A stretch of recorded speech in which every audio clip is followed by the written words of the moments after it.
গরম গরম ভাতের সাথে এই রেসিপিটা থাকলে সেদিন কিন্তু ভাতের পরিমাণটা একটু বেশিই লাগবে।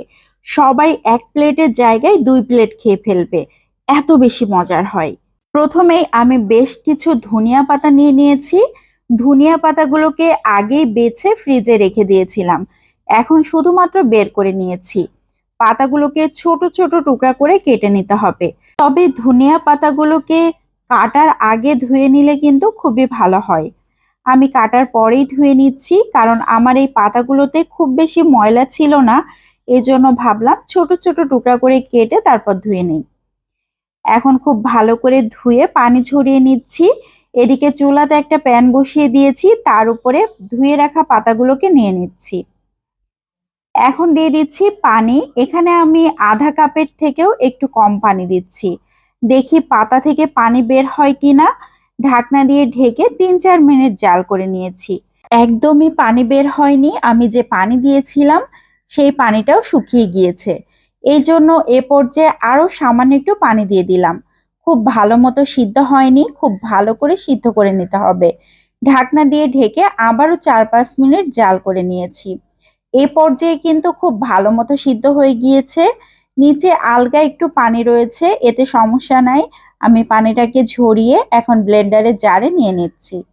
খুব সুন্দর করে ব্লেন্ড করে নিতে হবে, তবে পাটায় বেটে নিলে খুবই ভালো হয়। এখন চুলাতে একটা প্যান বসিয়ে দিয়েছি, তার মধ্যে 4 টেবিল চামচের মতো সয়াবিন তেল দিয়ে দিচ্ছি। এই রান্নাটা সরিষার তেলেও করা যাবে। গোটা জিরা দিয়ে দিয়েছি 1/4 চা চামচ। 1 টেবিল চামচ দিয়ে দিয়েছি রসুন কুচি। খুব ভালো করে ভেজে নিচ্ছি। রসুনটা যখন লাল লাল হয়ে গিয়েছে তখন দিয়ে দিচ্ছি 1 কাপ পেঁয়াজ কুচি, 6-7টার মতো কাঁচামরিচ ফালি। পেঁয়াজ কুচিটা অবশ্যই বেশি পরিমাণে ব্যবহার করতে হবে। এখন দিয়ে দিচ্ছি আধা 1/4 চামচ লবণ, 1/4 চা চামচ হলুদ গুঁড়ো। খুব ভালো করে নেড়ে চেড়ে পেঁয়াজটাকে নরম করে নিতে হবে। যতক্ষণ না পর্যন্ত পেঁয়াজটা নরম হয়ে আসে ততক্ষণ আমি এভাবে ভেজে নিয়েছি। এখন দিয়ে দিচ্ছি সেই ব্লেন্ড করে রাখা ধনিয়া পাতা। ধনিয়া পাতাগুলো কিন্তু একদম মিহি ব্লেন্ড করি নাই, একটু সাবা সাবা রেখেছি। পাটায় বাটলে যেমন হয় ঠিক তেমন ভাবে ব্লেন্ড করে নিয়েছি। এখন শুধুমাত্র অনবরত নাড়াচাড়া করে ভাজি করে নিতে হবে। নিচে যে আলগা পানি আছে সেটাকে শুকিয়ে নিতে হবে। আর বেশ কিছুক্ষণ ধরে এভাবে নেড়ে চেড়ে নিতে হবে।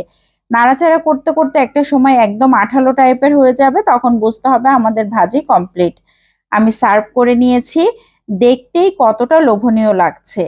ভাজি করার পর তো আর লোভ সামলানো যায় না, এজন্য গরম গরম ভাত নিয়ে বসে গিয়েছি। এত বেশি মজার হয়, যারা এই ভাজিটা খেয়েছেন তারা তো জানেন, আর যারা খাননি তারা একবার হলেও ট্রাই করে দেখতে পারেন। অসাধারণ টেস্টি। তো আজকের মতো এখান থেকে বিদায় নিয়ে নিচ্ছি। সবাই ভালো থাকবেন, সুস্থ থাকবেন। রেসিপি ভালো লাগলে বেশি বেশি করে শেয়ার করে দিবেন। আসসালামু আলাইকুম।